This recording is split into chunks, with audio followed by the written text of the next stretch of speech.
Salam, selamat malam untuk kita semua, Bapak Ibu. Salam. Ya, doa dan harapan saya dan saudara-saudara yang menyaji malam hari ini adalah semua kita di mana saja berada malam hari ini tetap sehat walafiat tanpa kurang sesuatu apapun. Walaupun sakit tetap bersyukur ya. Kita berterima kasih pemeliharaan Tuhan boleh selalu nyata bagi kehidupan kita setiap hari dan bahkan mungkin sampai malam hari ini dan besok dan seterusnya. Nah, malam hari ini kita akan kembali ke program kita Faith Dialogue setiap hari Selasa jam 7 malam ya. Sebagai kelanjutan dari pembahasan minggu lalu yang itu temanya saya akan mengulangi dari temanya pandangan Alkitab tentang kerja.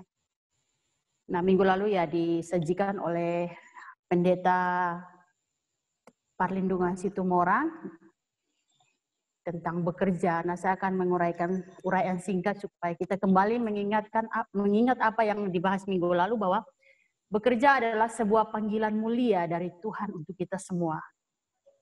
Karena itu marilah kita melakukan dengan sukacita, dengan tetap melakukan dengan sukacita berjuang atas kebenaran sehingga pekerjaan kita boleh berdampak bagi orang lain, kita boleh menjadi saksi Kristus dan Tuhan dipermuliakan melalui kehidupan dan pelayanan kita. Nah, tentunya kalau dikatakan bekerja Bapak Ibu, pasti kita rindu untuk menghasilkan sesuatu. Ya, termasuk kekayaan di bumi ini. Bahkan juga kekayaan yang ada dalam diri kita. Nah, kalau berbicara tentang kekayaannya, mempunyai harta dan kekayaan yang melimpah, bisa dibilang itu menjadi keinginan setiap orang atau keinginan kita semua. Bahkan tidak sedikit yang beranggapan tolak ukur seseorang dengan memiliki banyak harta. Mungkin hal tersebut yang membuat banyak orang bekerja keras. Ya, kendaraan, rumah, dan tanah, dan tentu saja uang menjadi barang hanya yang kerap kali menjadi simbol banyaknya kekayaan seseorang. Nah, banyak orang mati-matian dan seolah berlomba-lomba dalam mencari harta. Tetapi apakah itu yang menjadi tujuan hidup kita sebagai orang percaya di dalam Tuhan, saudara? Karena itu malam hari ini kita akan diberkati melalui kedua hambanya, yaitu Pendeta Buksu Bunsui dan juga Evangelis Eka, dan saya sendiri moderator. Kami akan siap untuk melayani Bapak Ibu sekalian yang ada di online ini, yang bertemakan harta kekayaan. Nah, sebelum kita mulai, kita akan berdoa. Saya mohon dengan kasih Pendeta Buksu Bunsui untuk membuka kita di dalam doa. Mari kita berdoa. Bapa di surga, pada malam ini kami bersyukur Tuhan senantiasa memberikan kami kesempatan bagaimana kami terus belajar dan belajar firman Tuhan. Kami percaya dengan pimpinan Roh-Mu yang kuduslah, pembelajaran yang kami lakukan pada malam ini dapat kami mengerti dan dapat kami lakukan. Tuhan biarlah pakai kami dengan segala kekurangannya, Roh Kudus mengurapi kami, dan di atas semuanya itu kami benar-benar memuliakan Tuhan. Sukacita dan sejahtera ada pada kami semua. Dalam nama Tuhan Yesus kami berdoa. Amin. Amin. Baik, dipersilakan kepada kedua hambanya. Siapa yang duluan silakan, waktu dan kesempatan saya berikan. Ya baik Bapak Ibu, malam ini kami berdua dengan Eka Cuantau. Kami akan men-sharingkan ya, kita mencoba menggali yang berhubungan dengan tema yaitu harta kekayaan. Nah, coba kita lihat gambar yang ada di layar kita ya. Di sini kami mencoba yang mewakili harta itu ya. Pertama itu uang. Nah, uang yang besar jumlahnya dan juga uang yang kecil-kecil. Yang kecil-kecil kalau digabung-gabungkan juga banyak gitu ya. Kemudian yang bawah itu emas. Nah, emas batangan. Nah, kalau kita lihat pada zaman sekarang emas itu begitu mahal ya. 1 kilo bisa 1 miliar lebih. Nah, sekarang harganya begitu mahal dan banyak orang investasi di emas. Nah, kemudian yang satu lagi itu gambar keempat itu rumah ya. Nah, setiap orang pasti menambahkan rumah tempat tinggal. Kemudian rumah juga bisa dijadikan sebagai investasi. kemudian juga uang dan sebagainya. Sebetulnya ada banyak jenis-jenis harta yang lain, dan semuanya itu tentu dapat dinilai dengan uang, begitu Bapak Ibu. Baik, kita akan menggali ini yang berhubungan dengan kekayaan ini. Nah, kemudian kita mencoba bagaimana sebetulnya orang Kristen. Orang Kristen, apakah orang Kristen itu boleh kaya, atau orang Kristen itu miskin, atau orang Kristen itu yang miskin-miskin masuk surga, atau yang kaya-kaya itu yang masuk neraka. Nah, seperti itu ya. Itu mari kita melihat dulu dua ayat Alkitab. Dua ayat dari iman-iman. Yang pertama Matius 19 ayat 24. Berkata demikian, sekali lagi aku berkata kepadamu, lebih mudah seekor unta masuk melalui lubang jarum daripada seorang kaya masuk ke dalam kerajaan Allah. Kemudian dari 1 Timotius 6 ayat 10, karena akar segala kejahatan ialah cinta uang. Sebab oleh memburu uanglah beberapa orang telah menyimpang dari iman dan menyiksa dirinya dengan berbagai duka. Nah, Bapak Ibu, nanti kita akan membuka ada beberapa ayat yang lain yang setelah memperkaya kita dalam pembahasan kita pada saat ini. Tapi ayat yang kita jadikan landasan pembicaraan kita dari dua ayat yang sudah saya baca tadi. Baik, Eka Chantal, tolong screen-nya. Ini pertanyaan saya. Bapak Ibu coba perhatikan, berdosakah kaya? Berdosakah menjadi orang kaya? Nah, saya pikir ini coba dulu dijawab ya. Pertanyaannya, berdosakah kaya? Nah, seperti itu. Silakan Bapak Ibu untuk menjawab ini. Apakah berdosa? Kalau berdosa tolong kasih penjelasannya. Kalau tidak berdosa, boleh juga kasih argumenan seperti itu. Dipersilakan.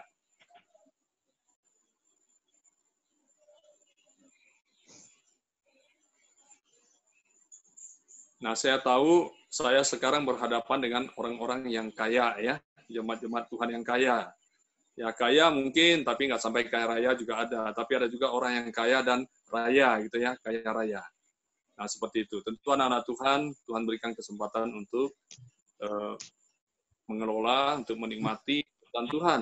Kita sebetulnya adalah orang-orang kaya. Nah pertanyaan di sini, berdosakah kaya? Saya jawab ya, Bosu. Oh iya, silakan. Ini orang kaya yang pertama muncul. Berdosakah kaya? Jawabannya tidak. Asalkan kekayaan yang kita miliki, kita tahu bahwa itu adalah pemberian berkat dari Tuhan, dan kita sadar bahwa ini harus jadi saluran berkat buat orang lain. Jadi kaya berdosa. Kaya itu nggak berdosa ya? Iya, itu Bapak Ibu, puji Tuhan dengan suatu argumen yang bagus ya. Oke, silakan kalau bisa dua orang lagi, satu dari Bapak. Silakan. Kaya itu tidak salah, Bosu. Oke, kaya tidak salah ya. Yang menjadi masalah setelah kita kaya, kita jadi gimana, itu yang jadi masalah, Bosu. Oh iya. Oke. Baik Pak Kevin, makasih ya. Makasih. Tolong satu orang lagi, kalau bisa ada orang muda, pemuda. Bosu, ya. Kaya itu tidak berdosa, asalkan jangan memberhalakan kekayaan yang dimilikinya. Oh iya, satu pandangan yang bagus. Tadi Pak Joni kita lihat ada muncul, tapi saya nggak bisa ya. Tolong Eka Contoh baca dulu di share di situ, di chat. Oke, yang di chat itu, kaya itu baik dan kaya itu kebaikan. Oh iya, baik. Ya, terima kasih. Jadi saya melihat ya ini semua jawaban-jawaban anak-anak Tuhan ya, yang berhubungan dengan kaya atau kekayaan. Nah, oke, baik. Coba ini ada contoh juga, silakan.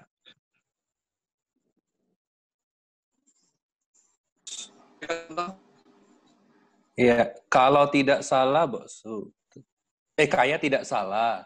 Tetapi setelah kaya apa? Oh, gitu ya. Ya udah. Jadi saya pikir sudah mewakili ya. Dari contoh juga ada pandangannya, dari ibu-ibu juga ada pandangannya, bapak-bapak juga pandangannya, orang yang agak muda juga. Oke, baik. Chandra, tolong majukan screen-nya. Iya, betul. Ya, saya sangat sepakat ya. Jadi berdosakah kaya? Nggak berdosa. Nggak berdosa. Masalahnya cara mendapatkan dan menggunakan kekayaan yang membuat berdosa. Kita setuju ya? Cara mendapatkan dan menggunakan kekayaan yang membuat seseorang berdosa atau jatuh dalam dosa. Jadi semua jawaban-jawaban dari teman-teman tadi, Bapak Ibu tadi, itu satu jawaban yang sangat bagus ya. Puji Tuhan, saya melihat bahwa kita cukup mengerti tentang topik kita pada malam ini, yang berhubungan kekayaan. Baik, contoh langsung. Ya, di sini. Tadi kita melihat bahwa diumpamakan ya, orang kaya itu seperti seekor unta yang masuk ke lubang jarum. Bapak Ibu, ini sebuah perumpamaan ya.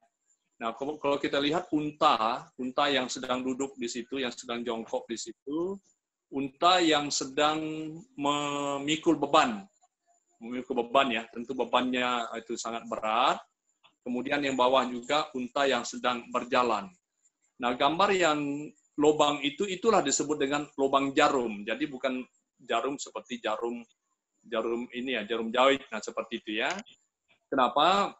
Pada masa itu, di tengah-tengah kehidupan orang Israel, di waktu mereka menghitung ternak mereka keluar masuk, itu selalu ada lubang kecil. Nah, ternak itu masuk dari situ, dihitung. Kenapa? Supaya ternaknya bisa baris satu-satu masuk, nggak nyerobot gitu ya. Jadi kalau pintu yang besar di situ semua saling serobot, mau cepat. Nah, ini betul-betul baris teratur, bisa dihitung oleh gembalanya. Nah, dikatakan bahwa diumpamakan orang kaya itu seperti seekor unta yang masuk ke dalam lubang jarum. Nah, itu hal tidak mungkin ya, lubang jarum itu kecil, tapi ada juga lubang jarum yang diperuntukkan bagi unta, khusus untuk badannya saja. Jadi bebannya nggak bisa dibawa. Nah, seperti itu. Nah, itu sebuah perumpamaan. Nah, itu ada konteksnya, latar belakangnya, mengapa Tuhan Yesus berkata seperti itu, Bapak Ibu sekalian. Jadi tidak mungkin seekor unta dengan membawa beban, dengan membawa harta yang ada di pundaknya itu, dia bisa masuk ke lubang jarum. Semuanya itu harus dilepaskan, ya baru dia bisa masuk ke lubang jarum itu. Karena lubang jarum itu diperuntukkan, itu diukur hanya untuk bodinya saja, tubuhnya saja. Tidak bisa membawa yang lain. Nah, seperti itu. Oke. Lanjut contoh. Iya, Bapak Ibu. Ya.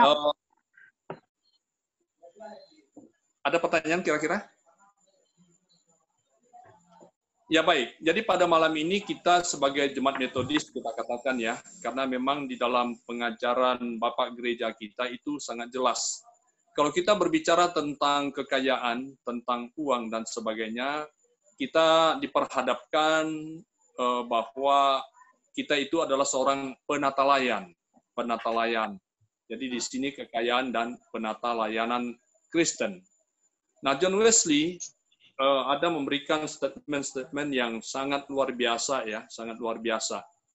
Yang pertama di situ yang berhubungan kekayaan, dikatakan cari sebanyak engkau mampu mencari. Nah, seperti itu. Cari sebanyak engkau mampu mencari.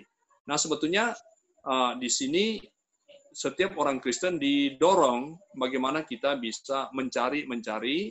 Nah, kita didorong untuk bekerja keras untuk mengumpulkan harta. Nah, seperti itu. Jadi kita tidak dianjurkan untuk bermalas-malasan atau kita dianjurkan untuk berdiam diri, tidak.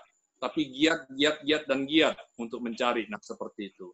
Nah, setelah kita dapat dikatakan simpanlah sebanyak engkau mampu menyimpan. Nah, seperti itu. Jadi John Wesley itu mengingatkan bahwa setelah kita bekerja keras, kita mencari, kemudian kita harus mampu menyimpan, mengatur. Nah, itulah penata layanan itu. Kita mengatur uang, kita membuat budget sedemikian rupa, jadi walaupun kita banyak mendapatkan uang atau kekayaan, tapi kita tidak diatur oleh uang, tetap kita yang menjadi tuan dari kekayaan itu. Nah, yang ketiga, nah di sini ya, coba kita perhatikan, setelah seseorang itu bisa mengumpulkan, bisa mendapatkan sebanyak mungkin, kemudian bisa menyimpan sebanyak mungkin, Nah, kemudian yang terakhir diajarkan, berikanlah sebanyak engkau mampu memberi. Berikanlah sebanyak engkau mampu memberi. Jadi cari sebanyak-banyaknya, simpan sebanyak-banyaknya, berikan juga sebanyak-banyaknya. Nah, di sini kita melihat pandangan metodis itu, ya, sehingga akhirnya kekayaan itu tidak menjadi suatu masalah.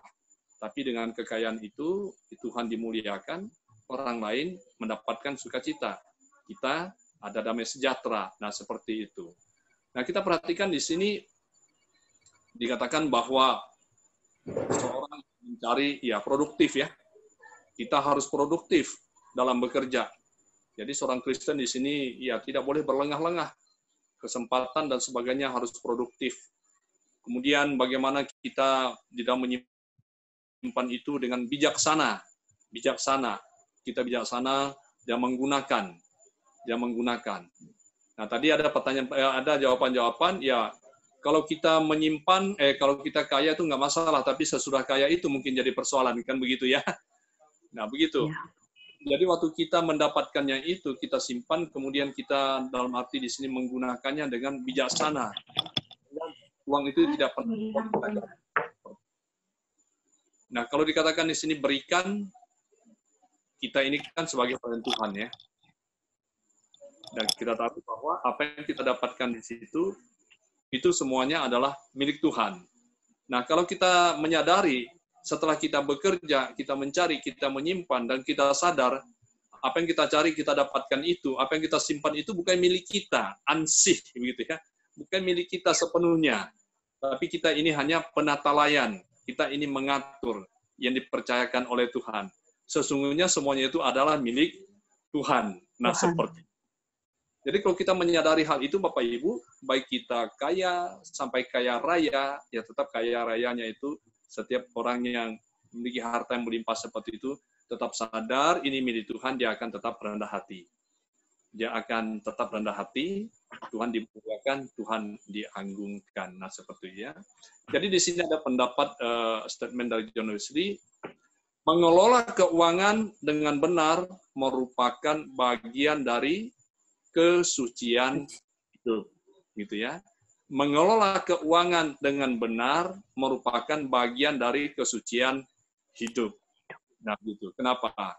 Uang bisa menjatuhkan atau kekayaan itu bisa menjatuhkan hidup yang tadinya bersih, tapi bisa jatuh menjadi kotor, menjadi berdosa kalau tidak dikelola dengan sedemikian rupa. Nah, demikian Bapak Ibu. Jadi saya yakin ya, kita semua tadi sudah melihat, kita sudah menyadari betul apa yang kita dapatkan kekayaan itu membuat kita itu menyenangkan Tuhan. Nah, di sini kita akan melihat beberapa ayat ya dari Alkitab. Amsal 10:22, 11:24 sampai 25, ada 8. Berkat Tuhanlah yang menjadikan kaya, susah payah tidak akan menambahkannya. Jadi kalau kita kesempatan kaya, kita harus sadar itu berkat Tuhan. Walaupun hasil dari kerja keras kita. Tapi yang membuat itu berhasil adalah Tuhan. Ada yang menyebar harta, tetapi bertambah kaya. Ada yang menghemat secara luar biasa, namun selalu berkekurangan. Ini berlawanan dengan prinsip, ya, dengan prinsip matematik. Kalau disebar, itu kan seharusnya berkurang, kan begitu ya? Kalau hartanya disebar, dibagi-bagikan, kan berkurang. Nah, seperti itu. Tapi rumus Tuhan enggak. Di dalam Tuhan. Ada yang menyebar harta tetapi bertambah kaya. Ada yang menghemat secara luar biasa, seharusnya jadi kaya dan raya gitu ya. Kaya raya dia karena hemat. Tapi namun selalu berkekurangan. Jadi kita melihat bahwa sebetulnya di sini Tuhan ingin mengatakan kekayaan itu relatif. Relatif ya. Ada orang punya 1 juta, dia merasa cukup begitu ya. Ada orang memiliki kekayaan 100 juta atau 100 miliar, tapi tetap kurang. Nah, seperti itu. Itu sangat relatif. Jadi bagaimana kita bisa mensyukuri, kita tahu itu semuanya berkat Tuhan, sehingga kita dapat merasa cukup. Gitu. Siapa banyak memberi berkat, diberi kelimpahan. Siapa memberi minum, dia sendiri akan diberi minum. Gitu ya. Memberi berkat, dia juga akan diberikan kelimpahan daripada Tuhan. Dari Tuhan, tidak membiarkan dia berkekurangan. Dan dengan cara Tuhan itu akan memberikan hidup berkelimpahan. siapa mempercayakan diri kepada kekayaannya akan jatuh. Nah, ini persoalannya. Siapa mempercayakan diri kepada kekayaannya akan jatuh. Tetapi orang benar akan tumbuh seperti daun muda. Nah, seperti orang benar bagaimana? Orang benar yang tidak dipengaruhi oleh kekayaan, yang tidak diatur oleh kekayaan. Tetapi orang benar yang disebut adalah orang yang menguasai, mengatur kekayaannya. Nah, seperti itu. Jadi katakan tumbuh seperti daun muda, gitu ya. Oke, nah di sini Bapak Ibu kita melihat beberapa ayat Alkitab ya, yang membimbing kita, yang mengingatkan kita tentang kekayaan itu. Kita contoh Ya, langsung. Bosu, saya boleh tambahkan sedikit dengan ini. Ya. Terutama yang di ayat yang dikatakan ada yang menyebar harta makin kaya, ada yang menghemat secara luar biasa berkekurangan. Itu artinya yang sebenarnya itu ada orang yang membagi-bagikan atau berbuat baik gitu ya dengan kekayaannya, tapi dia nggak jadi miskin. Sebaliknya ada yang pelit luar biasa, gitu ya, menyimpan, menghemat untuk dirinya sendiri, tapi ujung-ujungnya berkekurangan. Jadi yang disampaikan seperti tadi dikatakan Bosu Bunsui, ya kita tuh perlu hidup di dalam kebenaran. Ya itu Bosu. Iya, ya betul ya. Jadi kalau kita punya tapi kikir, begitu ya, kikir, pelit gitu, ya nggak ada artinya gitu. Itu kaya untuk diri sendiri. Dan mungkin diri sendiri juga nggak bisa menikmatinya. Yang penting saldonya tetap, saya susah-susah nggak apa-apa. Jadi fokus ke saldonya gitu, nggak kurang ya. Kalau kurang sedikit udah pening dia, pusing dia gitu. Tidak. Tapi orang memberi di sini berkurang dia, tapi dia merasa sukacita. Kenapa? Dia sudah menjadi berkat bagi orang lain. Makasih contoh ya. Baik Bapak Ibu. Ya. Nah di sini ini ya, ini sekali lagi Bapak Gereja kita mengatakan bahwa uang tidak akan pernah tinggal menetap dengan saya. Ia akan membakar saya jika saya mencobanya. Saya melemparkan dari genggaman saya secepat mungkin. Jika tidak, dia akan membuat jalan masuk ke dalam hati saya. Nah, ini godaannya besar. Kekayaan, uang, dan sebagainya, godaannya besar. Sehingga kita melihat di sini suatu statement yang orang berpengalaman ya. Pendeta Wesley itu sangat berpengalaman. Dia pendeta besar, dia guru besar, dia orang yang sangat terkenal, nah seperti itu. Tentu dia mendapat kesempatan untuk kaya raya, tapi dia tidak melakukannya itu. Kenapa dia sadar betul? Ya, ada bahaya-bahaya yang akan datang kalau dia mengarahkan pikirannya ke situ. Nanti kita akan diskusikan, Bapak Ibu silakan bertanya nanti ya, kita diskusikan akan hal ini. Ya, kita lanjutkan untuk yang berikutnya tentang ya, selama, nah ini tadi ya, Wesley itu, maka saya katakan dia seorang pendeta yang luar biasa dipakai oleh Tuhan. Kenapa? Dia berumur 88 tahun ya. Selama hidupnya dia berkhotbah 40.000 kali. Coba, 40.000 kali khotbahnya.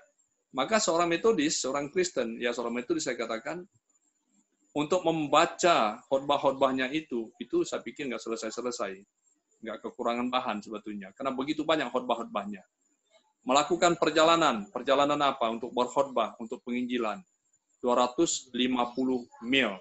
Ya, sangat jauh. Jadi ketika gajinya 30 pound sterling per tahun, dia hidup dengan 28 pound sterling. Tetap ada sisa, gitu ya. Karena keperluannya hanya 28 pound sterling. Ada hidup, dia mendapat gaji 30 pound, dia tidak gunakan itu habis. Karena dia mau menggunakan itu sesuai dengan kebutuhan dia. Ketika gajinya 1.400 pound sterling per tahun, dia tetap hidup dengan 28 pound sterling. Ya tadi 30 dengan 8 kan ada sisa 2 pound ya. Nah 1.400 itu tetap 28, wah sisanya begitu banyak. Nah seperti itu. Kemana sisanya? Apakah digunakan? Apakah digunakan sembarangan? Tidak. Itu digunakan untuk hal-hal yang berhubungan dengan pelayanannya.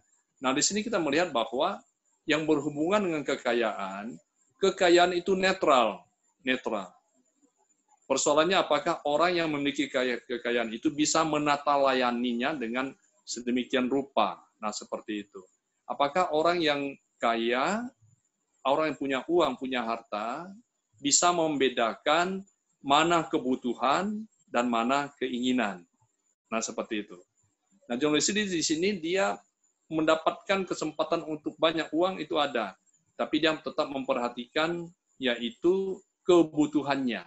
Kebutuhannya tetap 28 pound sterling. Kalau keinginannya lebih dari itu juga bisa. Tapi maka tadi statement yang pertama, kalau itu dia rasakannya sebagai jalan masuk dosa untuk menjatuhkan dia cepat buang itu. Cepat buang, dia cepat berikan. Nah, seperti itu. Nanti kita diskusikan Bapak Ibu. Lanjut lagi, Santo. Saya boleh tambahkan dulu, Bu Su? Ya, tentang kehidupan John Wesley ini, dia bukannya begitu lahir langsung jadi pintar mengatur keuangan, ya. Jadi dia itu hidupnya itu dari keluarga pendeta yang miskin. Sehingga ketika dia awal-awal pelayanan, dia pikir, oh saya harus jadi seorang yang miskin. Tapi saya pengen untuk menggunakan ketika saya dapat berapa. Jadi ketika dia punya 30 pound itu, dia pakai dengan kenikmatannya, dia beli ini, beli itu. Memang hanya terakhir 28 lah sisanya, yang dia pakai, 2 yang sisa. Nah, suatu kali ketika dia didatangi oleh seorang jemaat, gitu kan, jemaat ini dia lihat seorang yang sudah menggigil kedinginan, dia pengen untuk ngasih duit, biar dia bisa beli satu jaket gitu ya. Tapi ketika dia rogoh kantongnya tidak ada uang yang cukup untuk beli itu, dan disitulah dia akhirnya bertobat. Dia pikir saya sudah gunakan duit saya dengan sembarangan dan tidak berhikmat. Karena itu mulai dari hari itu dia bertekad dia akan gunakan hanya 28 pound sterling untuk hidupnya pribadi, dan selebihnya dia gunakan untuk membantu orang lain, untuk pelayanan gereja ataupun pelayanan yang lain, gitu ya.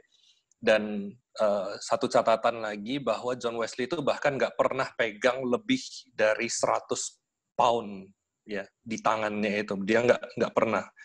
Selalu hanya 28 itu, selebihnya dia langsung berikan kepada orang lain. Makanya dikatakan dia nggak mau lama-lama megang itu, dia harus langsung keluarkan, dia harus pakai untuk orang lain lah gitu, bukan untuk dirinya sendiri. Ya, itu maksud. Ya, makasih Contoh. Jadi kita melihat lagi satu ayat ya dari Lukas 12 ayat 15. Firman Tuhan berkata, katanya lagi kepada mereka, berjaga-jagalah dan waspadalah terhadap segala ketamakan. Sebab walaupun seorang berlimpah-limpah hartanya, hidupnya tidaklah bergantung daripada kekayaannya itu. Nah, di sini kita garis bawahi, rupanya masalah itu pada ketamakan, nggak pernah rasa cukup gitu ya. Jadi sewaktu seseorang memiliki segala-galanya, tapi tidak pernah merasa cukup, itu dibarengi dengan rasa ketamakan itu. Nah, disitulah dia sudah menjadi orang miskin sebetulnya. Nah, seperti itu. Kemudian dari Lukas 12 ayat 34, nah di sini ya. Karena di mana hartamu berada, di situ juga hatimu berada. Bapak Ibu setuju nggak ini? Setuju nggak? Ya, setuju. Karena di mana ada yang beranggap. Di situ juga hatimu berada. Setuju nggak? Setuju. Ya, setuju. Setuju ya? Ya. Atau siapa yang nggak setuju? Ini setuju ya? Setuju. Contoh Bapak Ibu. Contoh ya. Bapak Ibu. Kita naik mobil saja ya. Naik mobil. Satu mobil begitu ya. Waktu parkir. Nah, ini sudah muncul ini.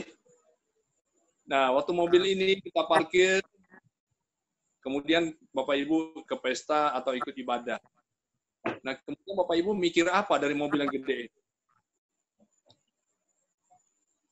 Apa yang terpikirkan yang sering hilang, yang sering dicuri orang? Kenyamanannya ya. Bannya, mesinnya, atau apa? Kaca spionnya. Kaca spion. Nah, spion. Kaca spion seperti itu. Kaca spion itu satu alat yang kecil, penting gitu ya, dari bagian bodi mobil lampu. Nah, saya pikir ini contoh cerita, karena Eka contoh kan ada mobil seperti ini ya. Cerita dulu contoh. Ya, jadi jadi ceritanya itu kami pernah lakukan sebuah kegiatan persekutuan di Pastori ya di Jalan Sindoro dengan pemuda dan ya untuk gampang yaitu karena udah malam jadi mobilnya diparkir aja di depan dari Pastori ya Pastori Sindoro. Nah, tiba-tiba salah satu mobil dari anak pemuda itu bunyi alarmnya. Dan begitu keluar ngelihat bahwa spionnya itu udah dipatahin orang, cuma nggak sempat dicuri, jatuh dibiarin gitu aja gitu ya. Karena kita udah buru-buru keluar dan saat itu langsung was-was, waduh, gimana mobil saya ya gitu. Akhirnya sepanjang persekutuan itu kepala ini mikir, jangan-jangan spion mobil saya juga siap-siap diincer orang. Ya itu kesaksian atau pengalaman saya. Saya pikir ada pengalaman lagi dari Boksu Parlindungan. Wadah ya. Suparlin boleh sharing. Iya. Ya, saya sebetulnya berusaha melupakan peristiwa ini.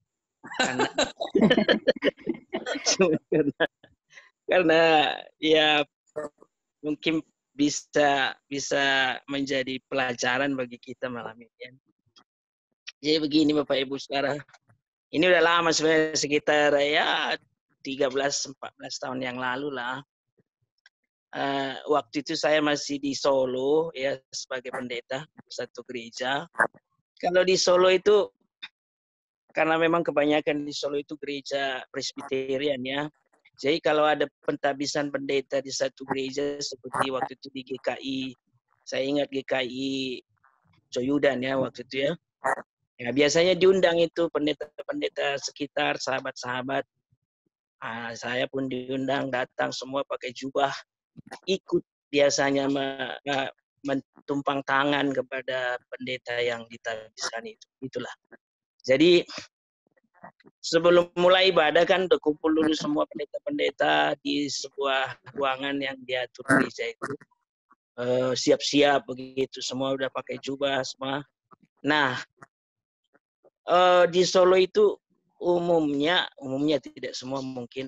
Kalau ada pendeta ditabiskan, seperti saya sebelumnya tahun 2004-nya, selain dari semua perangkat untuk pelayanan sebagai gembala itu ada juga dikasih pin salib ya mirip-mirip seperti yang di slide ini. Pin salib ini ada penitinya, jadi sebetulnya untuk dicantolkan atau kalau kita pakai jubah gitu taruh atau pakai jas taruh gitu ya, itu udah lumrah biasa itu di sana. Jadi waktu baru mulai persiapan para pendeta mau masuk prosesi, saya pun pasanglah pin ini, salib ini. Ya, lumayan besar, ya sekitar 6 gram lah, lumayan kan. Itu dikasih gereja waktu penabisan saya ya. Jadi bagi saya itu sangat sangat spesial lah kira-kira. Nah, jadi udah jalan masuk ke ruang ibadah, mulai ibadah ya, namanya juga ibadah penabisan pendeta cukup panjang acaranya. Terus baru awal-awal mulai kebaktian saya lihat nggak ada salib nggak ada salib emas. Waduh, saya mulai saat itulah keringat dingin mau pergi saya keluar dari kumpulan tempat duduk para pendeta itu segan kali ya kan pakai jubah lengkap bagaimana saya. Pak konsistori tadi di lantai 2 pula. Waduh, nih pokoknya ada 3/4 lagi acara itu sampai selesai. Saya nggak ada konsen sama sekali. Khotbah sulung pendeta itu nggak tahu apa yang dibilangnya lagi. Terus prosesi nyanyi, ada kur paduan suara dari gereja itu sampai doa berkat. Keringat dingin lah saya, nggak ada lagi konsentrasi. Pokoknya ke salib itu, pin salib. Itu aja yang kuing.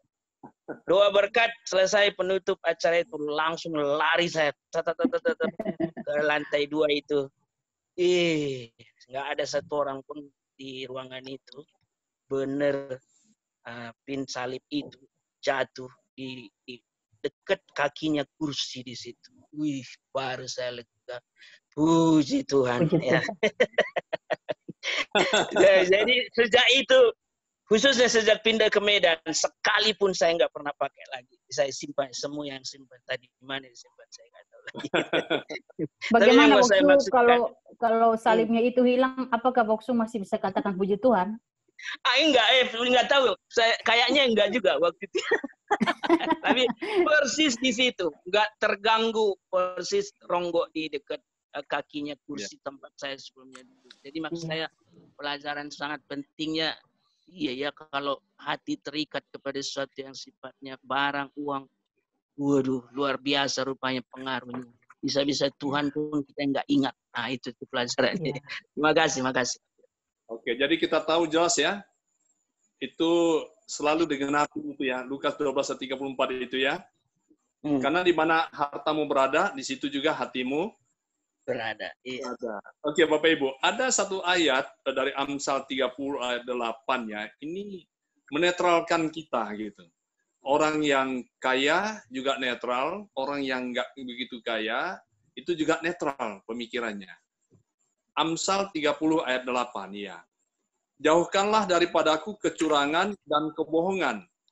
Nah, jauhkanlah daripadaku kecurangan dan kebohongan. Jangan berikan kepadaku kemiskinan atau kekayaan. Biarkanlah aku menikmati makanan yang menjadi bagianku. Nah, gitu ya. Tadi inilah sebetulnya ketulusan dan kejujuran dari penulis kitab Amsal. Tentu dia diilhami oleh Roh Kudus. Dia mengerti betul tentang kekayaan. Sehingga dalam pengakuannya kepada Tuhan, jangan berikan kepadaku kemiskinan atau kekayaan. Nah, begitu ya.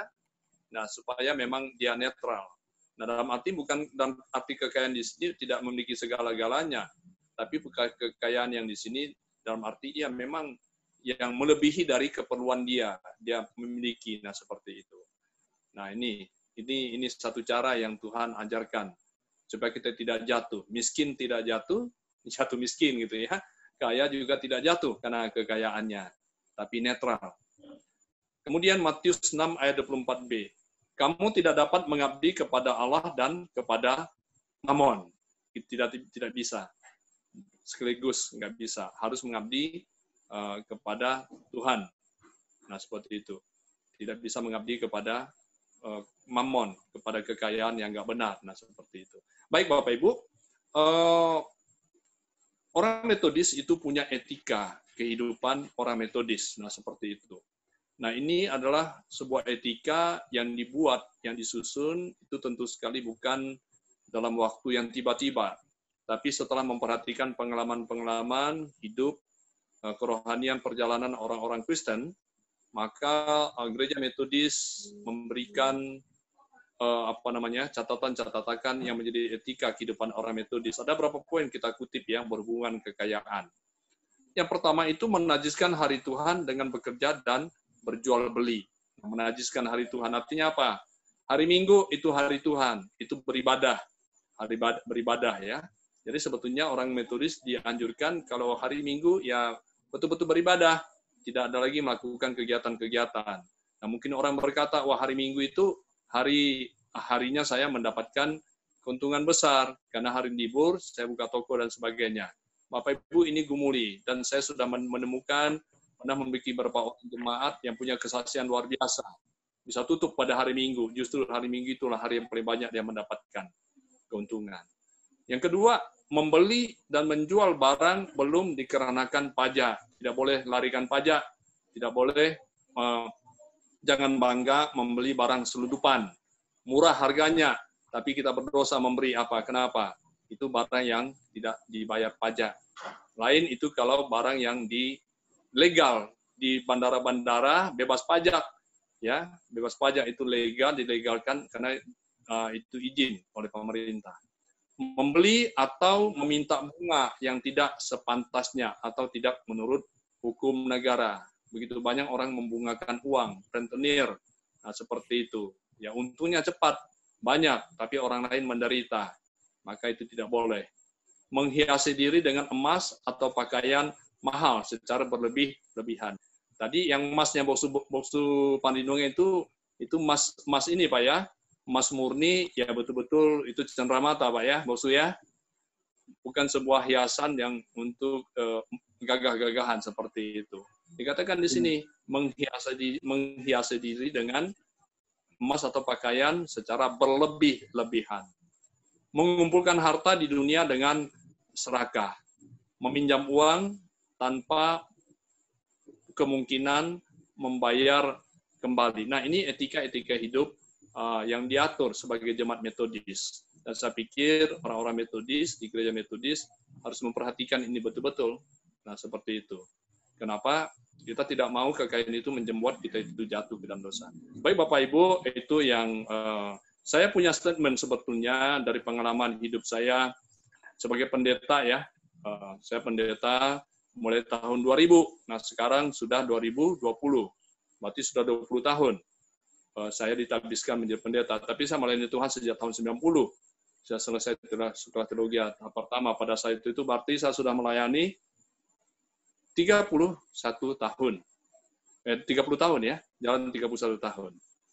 Nah, saya sudah melihat begitu banyak orang-orang yang jatuh karena kekayaan. Begitu banyak hamba-hamba Tuhan yang jatuh oleh karena kekayaan. Begitu banyak uang-uang gereja yang berkasus oleh karena tidak dikelola dengan sedemikian rupa. Membuat gereja itu bisa pecah, membuat gereja itu ya bisa hancur-hancuran, akhirnya berperkara. Jadi uang berperkara lebih banyak dikeluarkan daripada uang untuk membangun gereja. Di situ saya berdoa kepada Tuhan, dan inilah statement saya. Lebih baik miskin tetapi diberkati Tuhan, daripada kaya dari hasil kejahatan. Nah, saya pikir ini juga menjadi bahan perenungan kita semua ya. Oke, Bapak Ibu, itu yang kami sampaikan. Silakan kepada moderator untuk melanjutkan. Baiklah, terima kasih Boksu. Ya, Bapak Ibu sudah terkasih, kita sudah diberkati dengan beberapa hal penting melalui penyajian Boksu dan juga untuk contoh Eka. Mungkin ada hal-hal yang mungkin menjadi satu acuan bagi Bapak Ibu untuk bertanya atau ingin tahu atau ingin butuh penjelasan lagi. Mungkin Bapak Ibu boleh ajukan pertanyaan melalui chat atau langsung melalui video. Silahkan, waktu dan kesempatan saya berikan.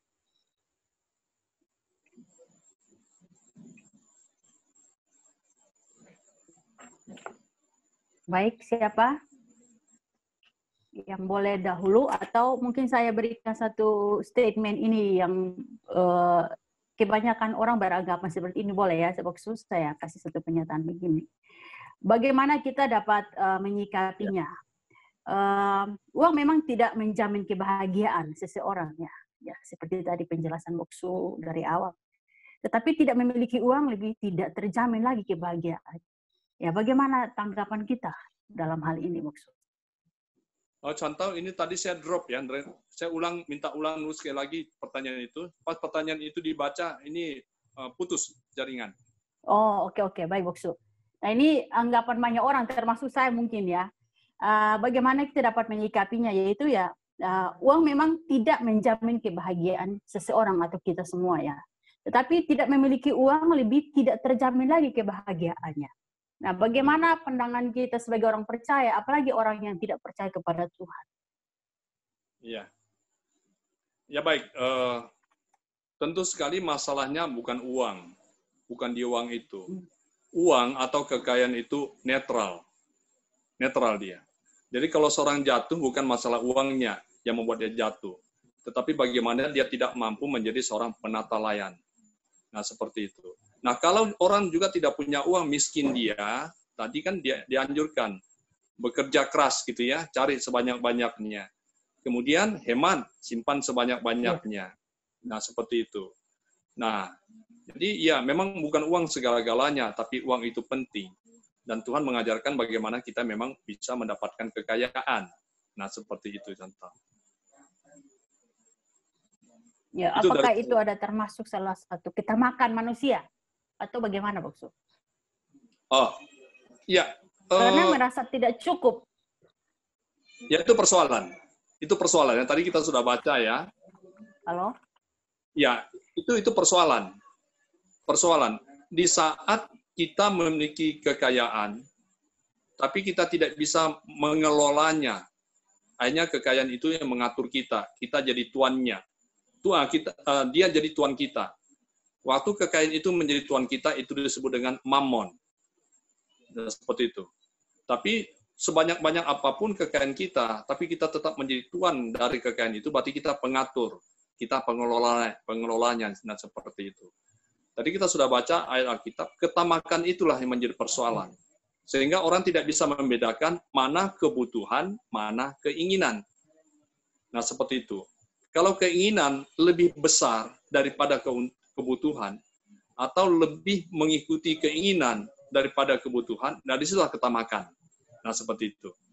Nah, kalau sudah masuk ke dalam gerbang ketamakan, maka akhirnya pasti hancur. Pasti hancur, dan seperti itu. Tuhan kan mengajarkan tidak, ya, kalau Allah tidak merasa cukup, ya, Pak. Ya, tidak merasa cukup. Ya. Jadi merasa cukup itu penting. Begitu merasa cukup, maka kita bahagia. Kita merasa sukacita. Nah, seperti itu. Silakan, contoh yang lain. Selalu bersyukur ya, artinya Boksu ya. Iya. Ya, baik, Bapak Ibu silakan. Ada yang boleh mau bertanya atau mau sharing, silakan pengalaman hidup. Contoh saya cuma mau sedikit tanggapi yang contoh Tince tadi tanya. Oke. Ya. Jadi maksud saya begini, Baik, apa ya. yang contoh Tince katakan itu tergantung bagaimana kita menyikapi. Tadi yang Boksu Bunsui bilang, saya setuju banget. Posisi kita pada saat ada uang atau enggak ada uang, ya sebenarnya itu pola pikir kita yang akan memberi pengaruh. Kan gitu. Tapi kondisi enggak ada uang, ya, ada juga orang mengatakan bahwa uang bukan segalanya gitu kan. Tapi itu jangan dijadikan satu pembenaran juga.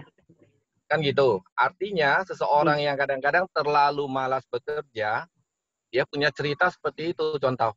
Bahwa uang bukan segalanya kan. Iya.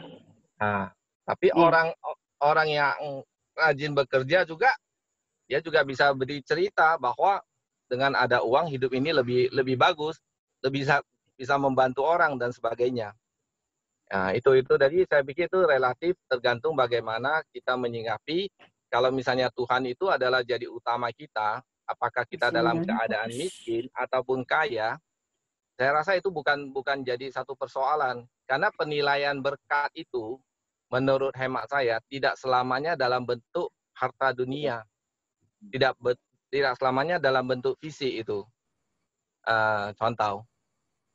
Kesehatan juga berkat, kan? Nah, belum tentu orang yang banyak uang, kalau dia sakit-sakitan juga nggak ada guna, gitu. Jadi saya pikir seperti itu sih. Ya, terima kasih, contoh. Iya. Boksu Bunsui, mau minta pencerahan boleh, Boksu Bunsui?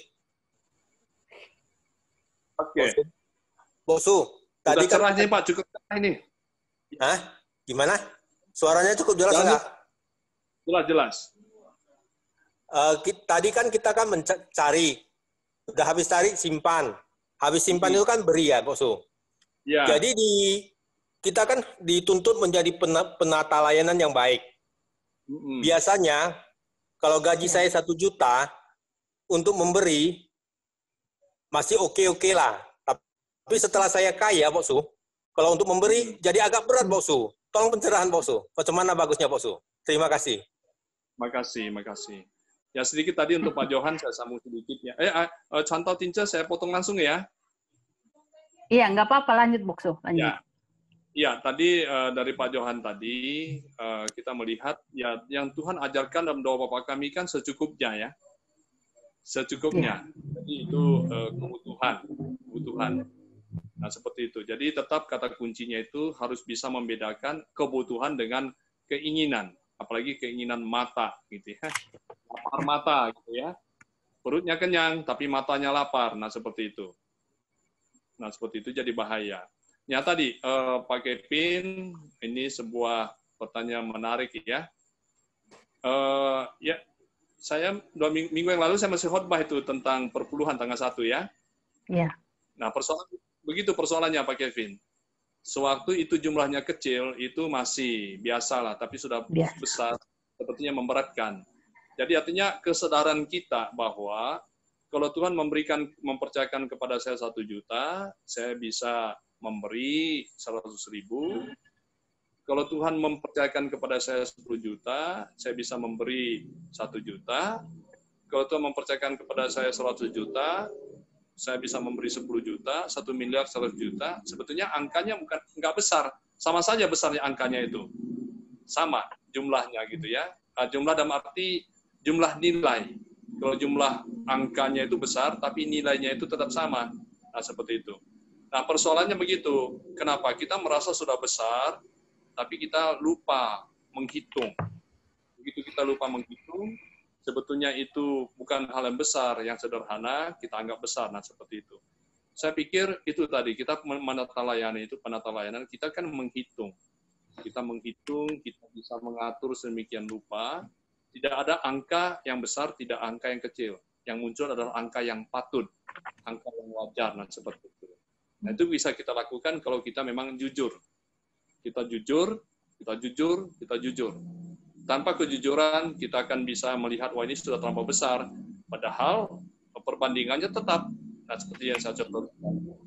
Demikian Pak Kevin. Jadi sepertinya pendapatan kita semakin besar, mau memberi semakin besar, sayang gitu ya, Boksu ya? Ya, itu bukan besar pemberiannya, tetap sama angkanya. Iya, maksudnya anggapan yang memilikinya itu merasa sayang kalau memberi, karena pendapatannya besar, kasihnya juga harus lebih besar lagi gitu. Iya, iya. Ya. Begitu. Jadi di akhir khotbah saya minggu yang lalu itu boleh itu sebuah ilustrasi saya buat pada saat itu. Tentu Sri Sang menolong ya. Iya. Baik, kita ada pertanyaan, Boksu. Atau ada yang lain menambahkan itu contoh? Pokoknya sudah dihapus ini. Saya mau menambahkan. Ya. Ya, contoh Tinte. Terima kasih. Ya, sama-sama. Dari beberapa orang itu tadi saya lihat berbicara tentang mendapatkan uang, tentang bagaimana mengelola keuangan, ya. Terus yang terngiang dalam pikiran saya, ada orang yang selama hidupnya tidak pernah bekerja. Iya. Ya ada. Ya, dia nggak pernah bekerja. Dia bahkan lulusan perguruan tinggi.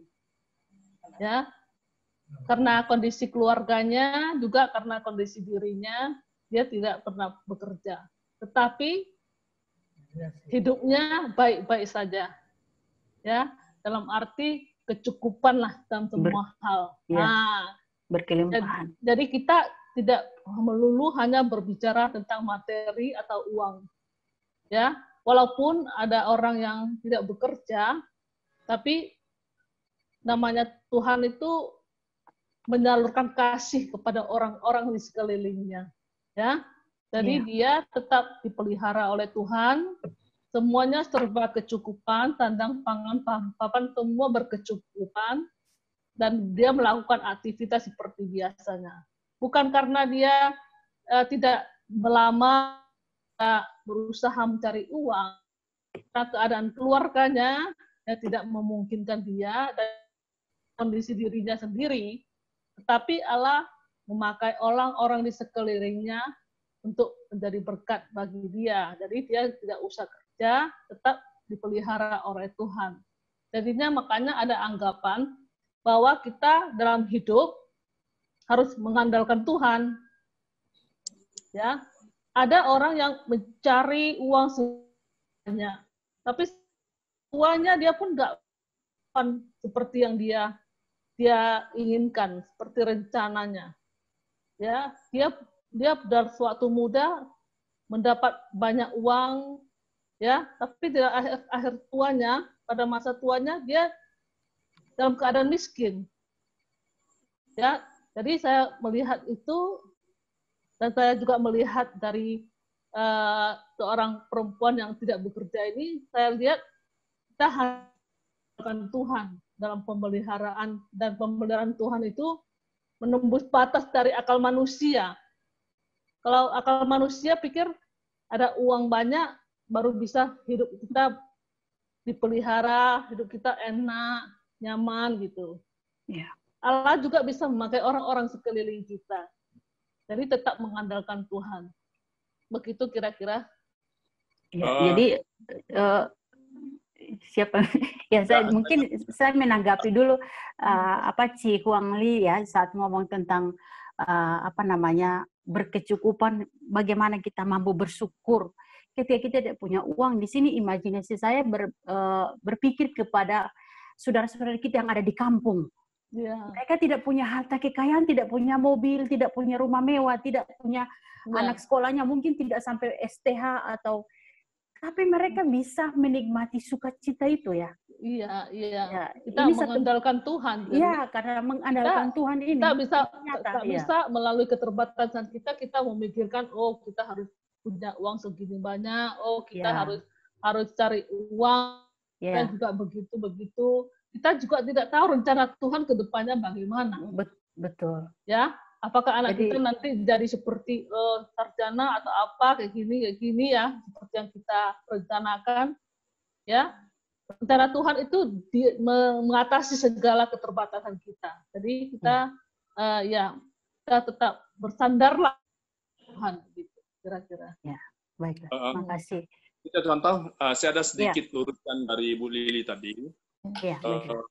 Begini, bekerja dan berusaha itu kita harus gandengkan dari kalimat itu ya. Bekerja dan berusaha. Nah, seperti itu. Dalam arti apa? Kedua hal itu harus disandingkan, bekerja dan berusaha. Nah, tadi jangan ada kesan, ya saya tidak bekerja, tidak apa, dan sebagainya, tapi Tuhan cukupkan. Tanggung jawab kita adalah kita bekerja dan berusaha, maka Tuhan memberkati. Nah, Tuhan juga marah, hai pemalas, belajarlah kepada semut, ya, kitab Amsal. Iya, mungkin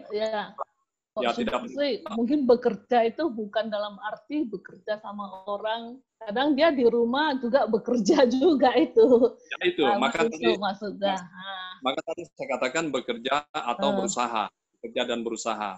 Bekerja berusaha untuk mendapatkan apa? Untuk mendapatkan uang. Uang kan kekayaan, bahagian dari kekayaan ya. Ada banyak jenis kekayaan. Nah, seperti itu. Karena itu menjadi sebuah kebutuhan. Ya, konsep yang memang kita harus bangun. Jadi kita tidak bisa mengatakan Tuhan mencukupkan semuanya, kita diam saja, tidak. Tuhan memberikan tanggung jawab untuk berusaha, Tuhan memberikan tanggung jawab untuk bekerja. Nah, seperti itu. Sehingga kita mendapatkan berkat-berkat Tuhan. Oke, makasih Ibu, sudah jelas. Terima kasih ya, Ciho. Baik, saudara, ada yang mungkin mau bertanya atau hal lain yang boleh di-sharing? Iya. Sorry, di chat ini ada satu pertanyaan ya, dalam hal kekayaan dari Bapak Ahui ya. Ya. Keteladanan apa yang dapat kita contoh dari diri Yesus dalam hal kekayaan? Ya. Iya. Nah. Keteladanan apa yang kita dapatkan dari diri Yesus yang berhubungan kekayaan ya? Saya pikir yang pertama memang Tuhan Yesus tidak ada kekayaannya. Tuhan Yesus tidak memiliki kekayaan selama hidup di tengah dunia ini sebagai seorang manusia, kan? Tidak ada dikumpulkannya. Nah, seperti itu. Tapi kita melihat Tuhan Yesus itu kaya. Saya pikir beliau ingin bertanya, bagaimana pandangan Tuhan Yesus atau bagaimana pengajaran Tuhan Yesus terhadap kekayaan itu sendiri, saya pikir. Tadi ada satu ayat Alkitab yang kita baca, Lukas 12 ayat 15 itu.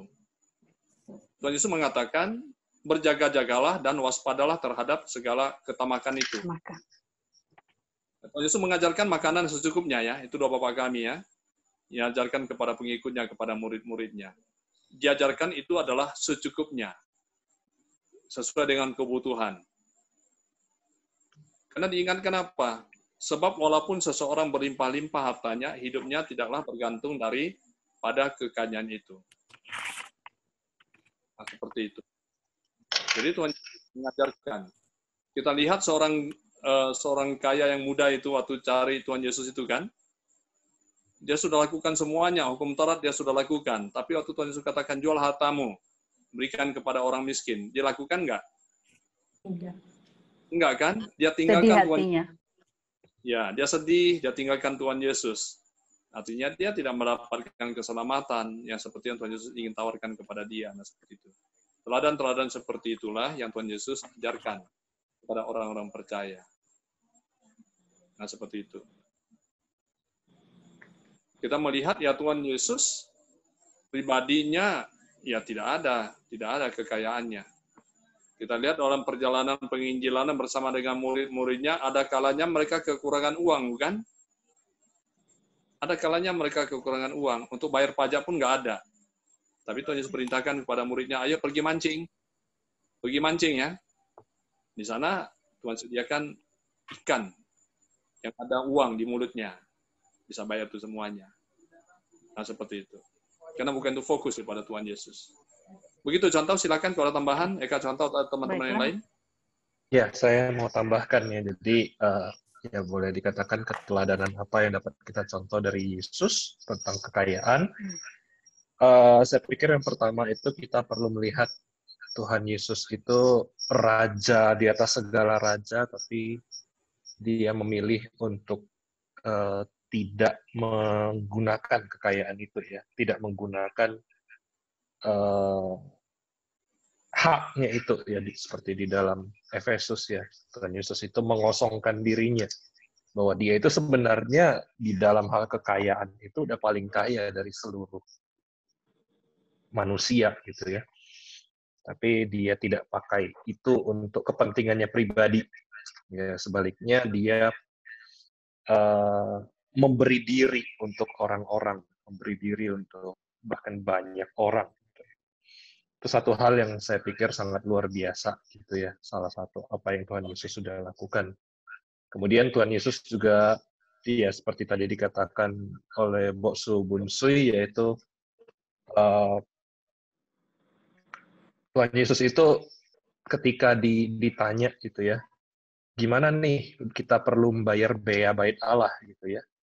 Kemudian Tuhan Yesus bilang sebenarnya itu hukum dari manusia, tapi untuk supaya kita tidak jadi batu sandungan, maka mari kita bayar. Dan Tuhan Yesus bilang, kamu tangkap ikan, nanti habis itu di situ ada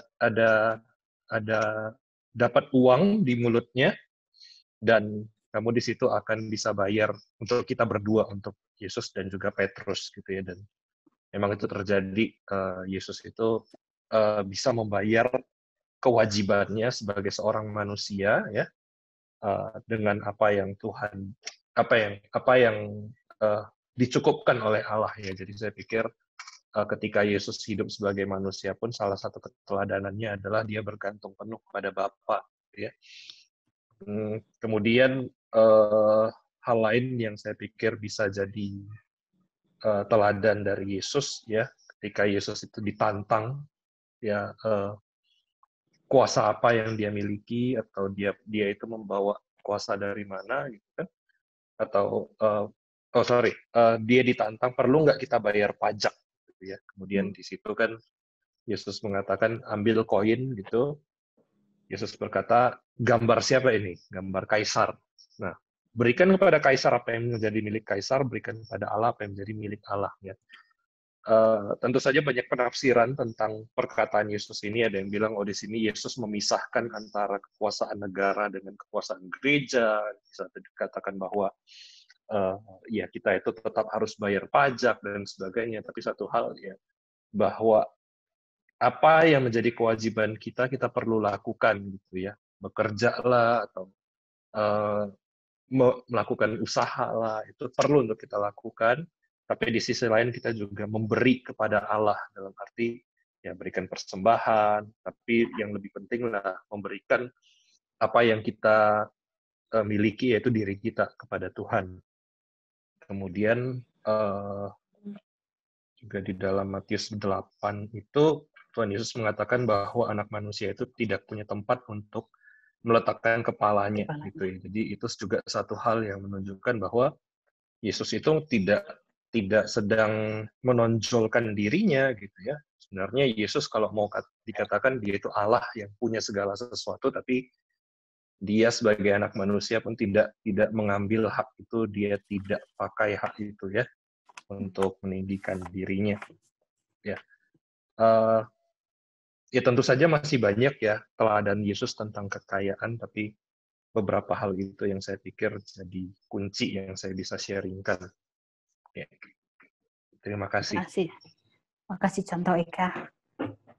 Contoh bisa Baik. saya tambahkan? Iya, silakan. Contoh Agus.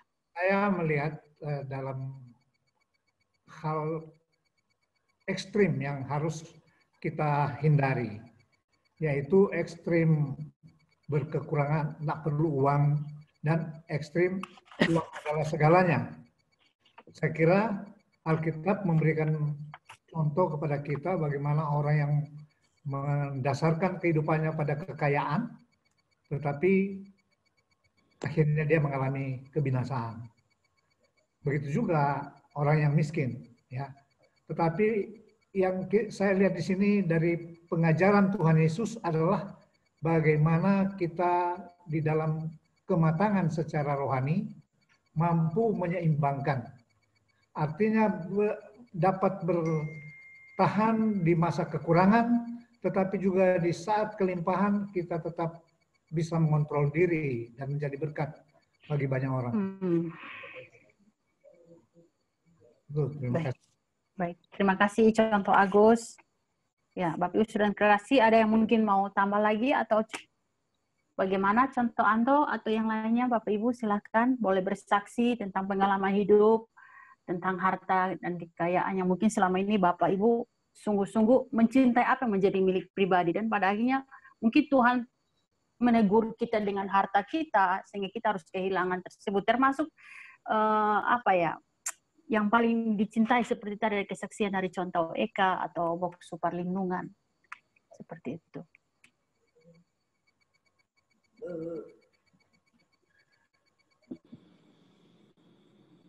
Teman-teman lain nggak ada kasih komentar ya?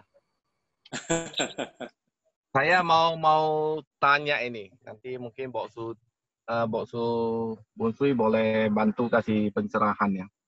Itu di dalam Alkitab kan ada dikatakan, kadang Yesus bahkan ada mengatakan ujilah dia. Artinya kita pada saat kasih persepuluhan atau persembahan atau apa, itu kan ada janji berkat dari Tuhan kan. Ada sebagian gereja, saya lihat di video, di khotbah-khotbah hamba Tuhan itu selalu ditekankan tentang apa yang kita berikan itu dan janji Tuhan.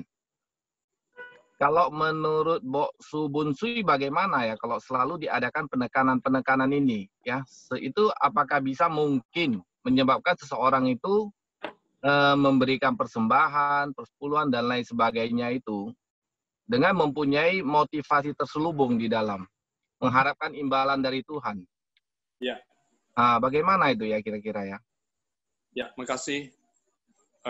Teacher Chantal, saya lanjut aja ya. Iya, baik Buksu. Silakan. Makasih Pak Johan. Nah, itulah sebuah masalah yang sedang terjadi ya di gereja. Ada sebagian orang menekankan teologi sukses atau teologi kemakmuran. Beri supaya mendapatkan. Nah, seperti itu. Dan memang ada golongan-golongan tertentu yang melakukannya itu, mempraktekkan itu. Sehingga fokusnya memberi supaya mendapatkan. Khotbah saya tanggal 1 kemarin, di situ jelas saya katakan bahwa Tuhan memang, waktu Tuhan marah itu ya, itu konteksnya Tuhan sudah marah kepada orang Israel, di Maleakhi 3 ayat 10 itu. Kenapa? Mereka tahu sejak awal bapak-bapak rohani mereka, leluhur mereka itu sudah melakukan persembahan persepuluhan, dan itu adalah hak Tuhan. Jadi mereka tidak lakukan, sehingga Tuhan marah kepada mereka. Tuhan katakan, ujilah aku. Nah, seperti itu. Jadi itu konteksnya. Jadi sebetulnya yang benar adalah sewaktu kita menyadari bahwa apa yang kita terima itu dari Tuhan, maka persembahan, perpuluhan atau persembahan yang lainnya itu adalah dari rasa syukur kita kepada Tuhan. Jadi kita tidak mengharapkan apa-apa sewaktu kita memberi persembahan kepada Tuhan. Kenapa? Itu harus murni dari rasa syukur kita kepada Tuhan. Jadi maka saya katakan waktu itu, kalau kita memberi, kita bersyukur kepada Tuhan, begitu kita klik ini seperti zaman sekarang ya, kita klik akun apa namanya itu seperti OVO, masuk ke rekening gereja dan sebagainya, atau kita pegang segepok uang persembahan kita, begitu kita lepaskan, kita sudah lupa bahwa kita sudah memberi. Kenapa? Kenapa kita perlu melupakan? Supaya kita tidak ingat-ingat lagi sesuatu yang kita beri dan kita mengharapkan. Tapi dengan memberi itu, kita sebetulnya saat kita memberi adalah dari ketulusan bersyukur kepada Tuhan. Kalau memang kita memberi dengan harapan untuk mendapat, itu sebetulnya tidaklah alkitabiah dalam hal memberi. Nah, seperti itu. Alkitabiah berarti pengertian sebetulnya daripada kita memberikan persembahan kepada Tuhan. Kita memberi bukan untuk mendapatkan. Tapi kita memberi karena kita bersyukur kepada Tuhan, itu beda. Begitu Pak Johan, mungkin ada teman-teman yang lain menambahkan. Baik, Boksu ada yang bertanya Boksu. Ya, tapi Pak Johan apa udah bagaimana dengan respon Boksu? Sudah oke? Ya, saya sih setuju ya. Cuma ada satu lagi pemikiran, misalnya mengenai persembahan kepada gereja. Ya, contoh lah ya. Ada sebagian orang mungkin dia punya persembahan itu besar sekali. Sehingga bisa mempunyai satu perasaan bahwa gereja itu adalah bagian dia. Atau dia sebagai pemiliknya. Itu satu. Kedua, ada sebagian orang ingin kasih persembahan. Tapi di gereja ya, mungkin juga termasuk persepuluhan dan lain sebagainya. Tapi dilihat kondisi gerejanya ini kacau. Ya, termasuk juga bagaimana penata layanannya dan seterusnya. Gitu ya. Sehingga mau kasih persepuluhan atau apapun jadi batal. Jadi apakah mungkin persepuluhan itu kita nggak kasih ke gereja itu, tapi kita kasih ke gereja yang lebih membutuhkan, ya artinya kan sama aja kan? Atau mungkin tidak kasih ke gereja, tetapi kepada orang yang membutuhkan, Boksu. Ini bagaimana ya pandangan seperti ini? Iya. Eka Santo, silakan dulu. Iya, oke. Berkaitan dengan ini ya. Pertama, memang satu hak yang Tuhan berikan bagi kita untuk mengelola keuangan kita, termasuk juga mengelola persembahan kita. Tentu berbicara tentang memberikan kepada gereja yang mana itu, kita perlu benar-benar meyakinkan diri kita apakah itu memang arahan dari Tuhan atau enggak, gitu ya. Kalau memang Tuhan mengarahkan kita, menginginkan kita untuk memberi kepada gereja yang lain ketimbang gereja kita, dan itu memang pasti dari Tuhan, maka tidak ada seorang pun yang sebenarnya bisa menentang itu. Gitu. Nah, permasalahannya adalah apakah kita memang sudah pasti dengan arahan Tuhan itu, atau jangan-jangan ada problem di kita bahwa sepertinya saya lebih pengen membantu gereja lain ketimbang menolong gereja saya, atau gimana gitu ya. Atau ada rasa ketidakpercayaan pada gereja kita sendiri, atau ada kecenderungan di dalam hati kita ya yang berpikir, oh saya bisa kok kelola persembahan saya ini gitu ya, bukan gereja saya yang mengelola, biar saya saja yang mengelola gitu ya. Tentu sikap hati yang seperti itu harus jauh dari dalam hati kita. Gitu ya. Jangan kita berpikir bahwa oh gereja saya, atau misalnya gereja itu nggak pinter ngatur keuangan, nggak pinter ngatur ini, maka saya mendingan kasih ke gereja lain aja. Nah, itu jangan sampai itu jadi alasan kenapa kita mau memberi kepada gereja lain, tapi benar-benar itu didasarkan pada apa yang Tuhan mau arahkan kita untuk memberi.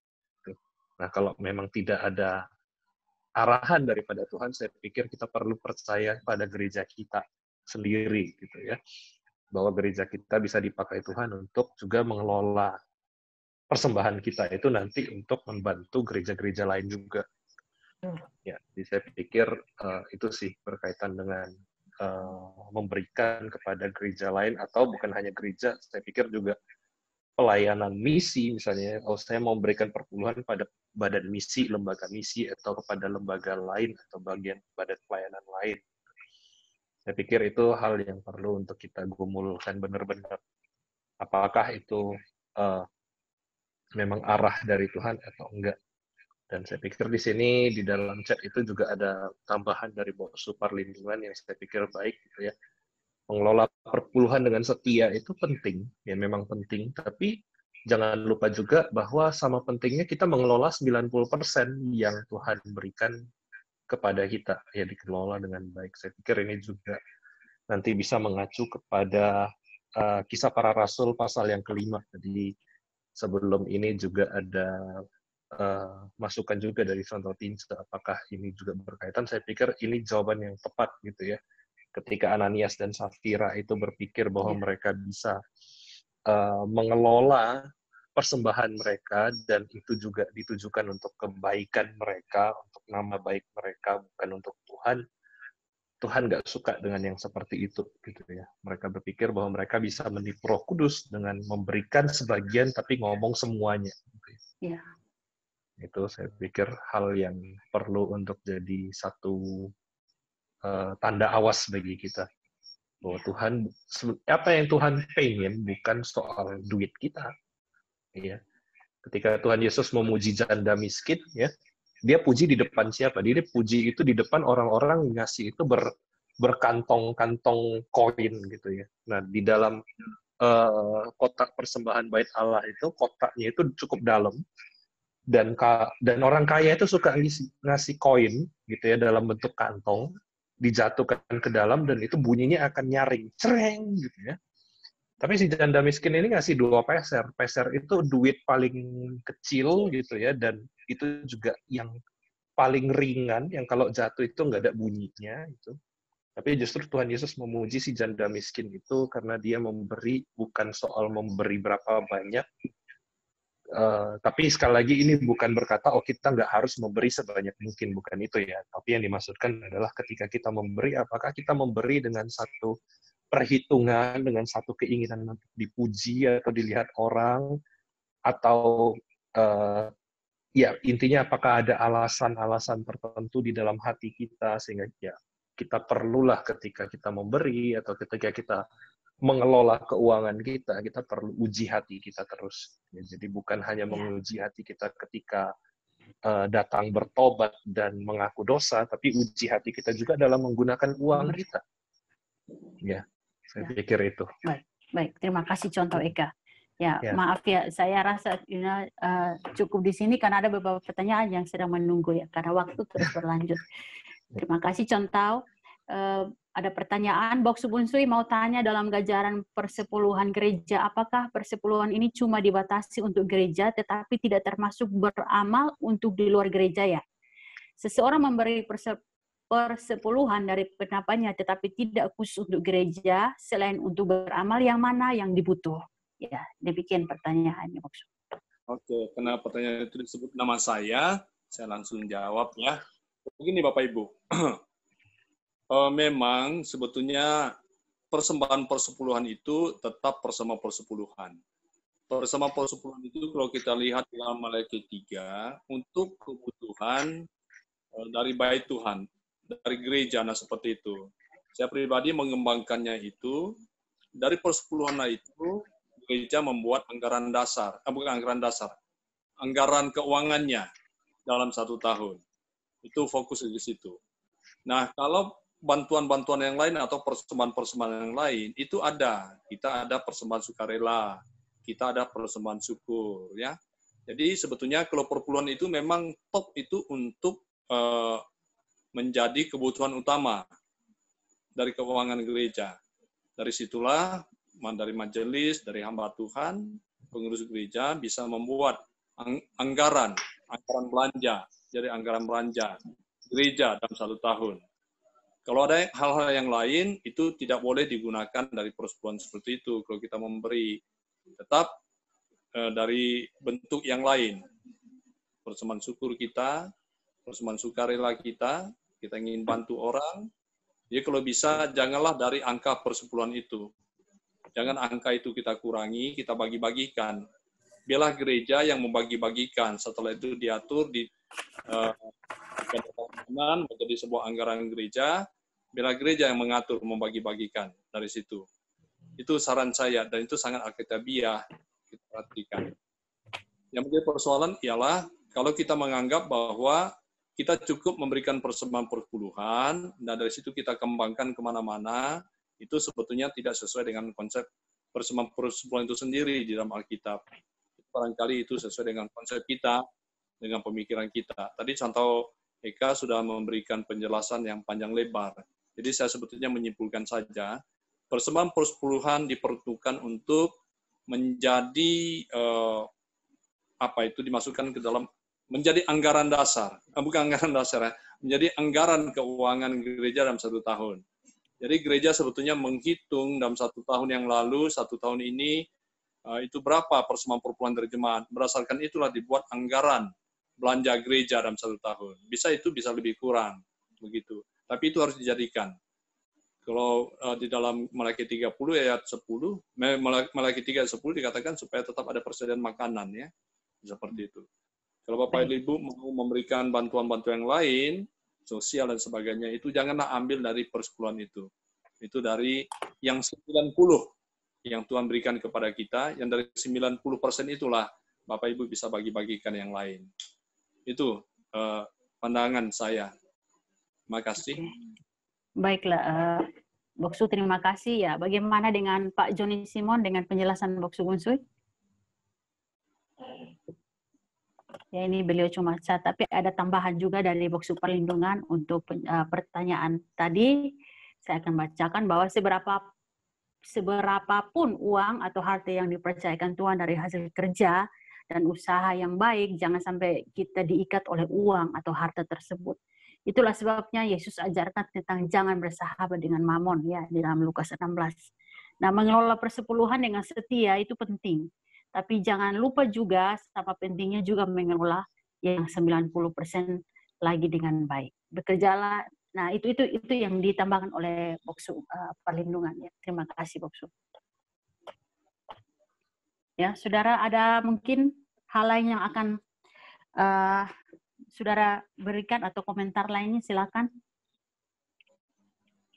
Ada tambahan dari contoh Anto tuh di dalam chat. Oke, baiklah, silakan contoh. Kata contoh Anto gitu ya, berikanlah perpuluhan kepada gereja yang persembahannya itu dikelola oleh majelis gitu ya, bukan yang dikelola hamba Tuhan seperti sebagian gereja, karena yang kaya nanti hamba Tuhannya, dan hamba Tuhan itu bisa jadi jatuh dalam pencobaan itu. Saya pikir ya ini satu hal yang cukup penting lah ya untuk disadari. Ya. Boleh sharing sedikit? Oh, boleh sih, silakan. Iya, terima kasih Chantal. Tadi saya dengar dari Pendeta Bunsui bilang etika kehidupan orang Metodis. Nah, ini beberapa ini saya baca. Kayaknya selama saya bergereja di Metodis, saya dari kecil gereja sekolah minggu pun sudah di gereja Metodis, sampai saya setua ini pun saya kayaknya jarang dikhotbahkan mengenai etika kehidupan orang Metodis, harus gimana. Jadi hari ini kayaknya saya baru pertama kali mengetahui ini. Etika seorang Metodis itu gimana? Saya baru tahu hari ini info karena ikut Ifai Dialog ini. Kalau saya nggak ikut ya saya nggak tahu juga. Jadi kayaknya perlulah sekali-sekali dikhotbahkanlah etika kehidupan seorang Metodis itu. Jadi biar jemaat makin mengerti sebagai orang Metodis itu gimana seharusnya. Itulah. Makasih. Terima kasih, Yungci. Atau dibahas dalam Faith Dialog ya, itu juga bisa. Boleh juga.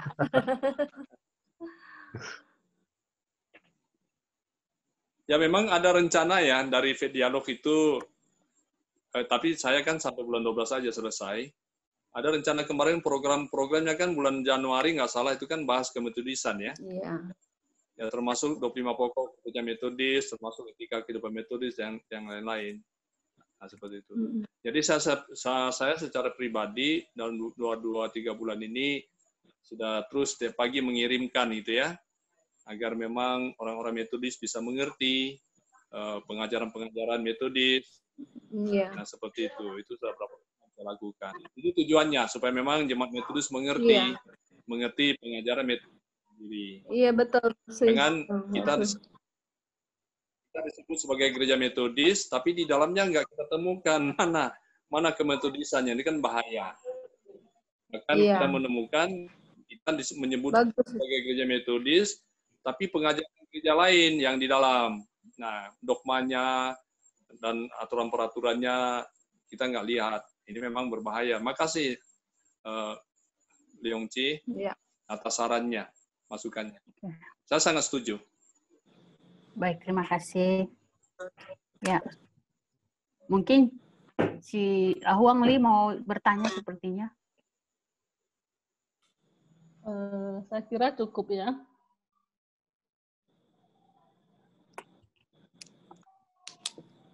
Oke, baiklah Boksu.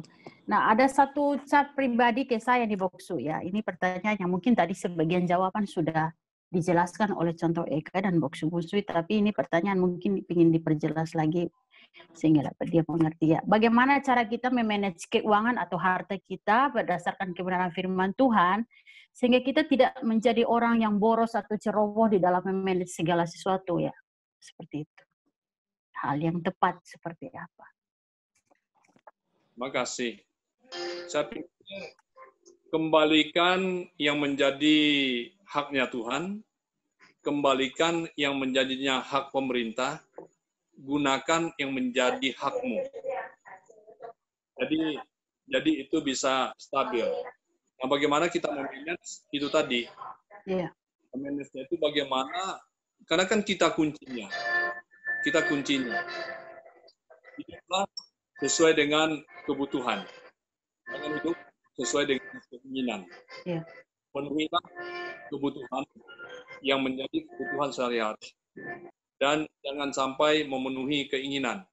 Begitu kita keluar dari jalur kebutuhan, kita masuk kepada jalur keinginan, ini akan berbahaya. Semakin kaya, semakin banyak hartanya, hidupnya akan pasti semakin hancur. Tapi kalau tetap dia bisa memanage, dia mengenyampingkan keinginan, tapi dia fokus kepada kebutuhan, semakin kaya, dia akan menjadi semakin bernilai di hadapan Tuhan dan sesama. Demikian, makasih. Ya, terima kasih Boksu untuk penjelasannya. Ya, kalau dari saya, ya tentu saja kita perlu tahu skala prioritas ya. Skala prioritas itu maksudnya ya seperti tadi Boksu Bunsui katakan tentang kebutuhan, bukan tentang keinginan. Ya, tentu saja kita perlu tahu kebutuhan-kebutuhan kita apa, kita data dulu, kita list dulu gitu ya, sehingga kita bisa tahu anggaran pengeluaran kita. Ya, kita bisa evaluasi nanti, kemudian di bulan-bulan selanjutnya, ternyata kebutuhan saya seperti ini gitu ya, dan itu juga bisa jadi satu proyeksi ke depannya. Oh, nanti saya bisa gunakan segini.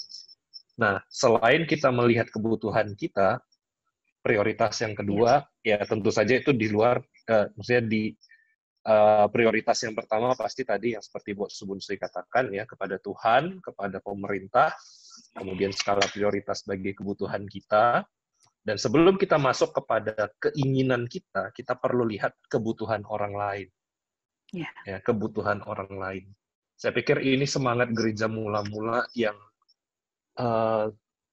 jarang untuk kemudian dimiliki gereja di masa kini, yaitu melihat kebutuhan orang lain, melihat kebutuhan jemaat, gitu ya, melihat kebutuhan bersama, gitu, sehingga akhirnya manusia itu jatuh di dalam ketamakan dan kesulitan untuk pengelolaan keuangan karena kita tidak belajar melihat kebutuhan orang lain. Nah, tentu saja berbicara tentang bagaimana kita juga mengambil bagian dalam memelihara atau mencukupkan kebutuhan orang lain itu perlu hikmat dan juga perlu untuk diatur bersama. Jadi bukan kita atur sendiri, ya. Jangan kita atur sendiri. Itulah yang dilakukan gereja mula-mula. Mereka menempatkan itu di kaki Rasul supaya bisa diatur bersama-sama, bukan diatur sendirian. Jadi bukan itu Petrus sendiri terima duit kemudian dia yang baru bagi, bukan. Maksudnya itu supaya gereja itu mengelola bersama-sama, ya, mengelola bersama-sama, bukan mengelola sendirian. Makanya tadi contoh Anto juga sharing, jangan sampai nanti dikelola sendirian sehingga ada apa namanya, ada godaan untuk jatuh. Ya, saya pikir itu sih perlu ada skala prioritas yang dibuat, apa-apa saja yang perlu untuk dicatat. Ya, itu dia dari saya. Baiklah, terima kasih contoh Eka dan Moksu Bunsui. Ya, kita lagi 1 menit atau 2 menit lagi, mungkin terakhir ada yang mungkin ingin bicara, silakan waktu 1-2 menit saya berikan kepada Bapak Ibu.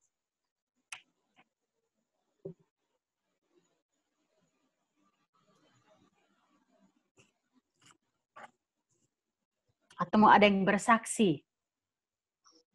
Ya, silakan.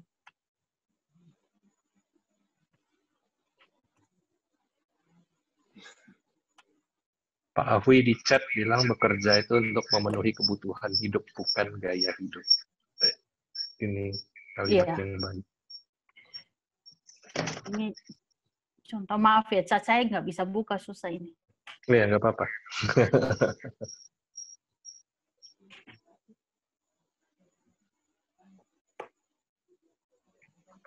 Saya pikir sudah jam 9. Ya? Oke, kayaknya sudah waktunya ya. Baiklah Bapak Ibu, terima kasih juga untuk Moksu Bunsui, contoh Eka sudah memaparkan beberapa hal mengenai harta kekayaan. Nah, saya juga akan menyimpulkan beberapa hal penting saja buat kita untuk kembali mengingatkan apa yang harus kita lakukan sebagai orang percaya di sini. Ya, pertama ya kita didorong untuk terus bekerja dan terus giat, termasuk di dalam hal kita memberi semampu kita, sehingga kekayaan yang kita miliki itu bukan hal yang biasa, tapi kekayaan sejati ya yang harus kita miliki, bukan diukur dari banyaknya harta yang kita miliki, melainkan diukur dari hati kita yang merasa cukup atau hati kita merasa bersyukur memberi kepada Tuhan. Nah, kita juga harus produktif dan bijaksana dalam penggunaan uang dan harta, sebab mengelola keuangan dengan benar merupakan bagian dari kesucian hidup. Sebab berkat Tuhanlah yang menjadikan kita kaya.